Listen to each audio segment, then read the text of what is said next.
Assalamualaikum warahmatullahi wabarakatuh. Sahabat para pecinta ulama dimanapun Anda berada, Islam tersebar luas di tanah Jawa melalui proses yang sangat panjang.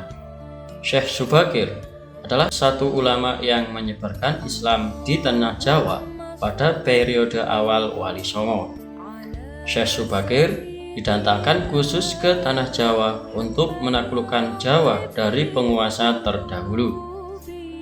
Hal tersebut dilakukan karena keberadaan ulama yang sudah datang terlebih dahulu tidak mampu untuk menaklukkan tanah Jawa.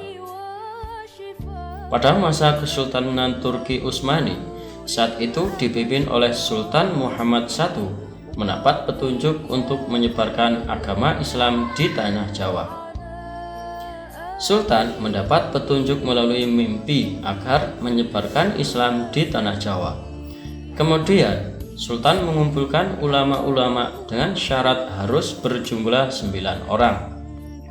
Dengan ketentuannya, jika ada yang pulang atau wafat, harus digantikan ulama lainnya, jadi mereka tetap berjumlah 9. Sultan pun mengumpulkan 9 ulama dari berbagai penjuru dunia Islam, dan ulama-ulama tersebut mempunyai keahlian yang beraneka ragam.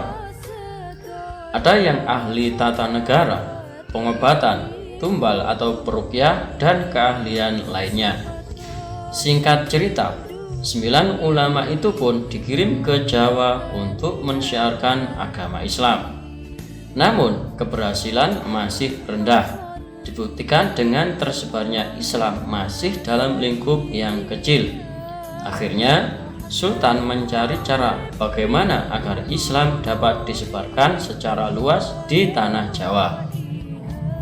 Setelah ditelaah, ternyata kegagalan para ulama menaklukkan tanah Jawa karena banyak masyarakat yang masih menganut kepercayaan nenek moyang dan kekuatan mistis dari jin-jin yang menguasai tanah Jawa. Sultan pun mencari ulama lain sebagai penggantinya.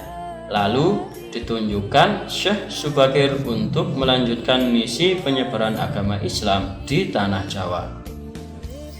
Syekh Subakir adalah ulama asal Persia yang ahli di bidang ruqyah, meteorologi, ekologi, dan geofisika. Konon, pada saat-saat itu tanah Jawa masih berupa hutan belantara yang dikuasai makhluk halus dan jin-jin jahat.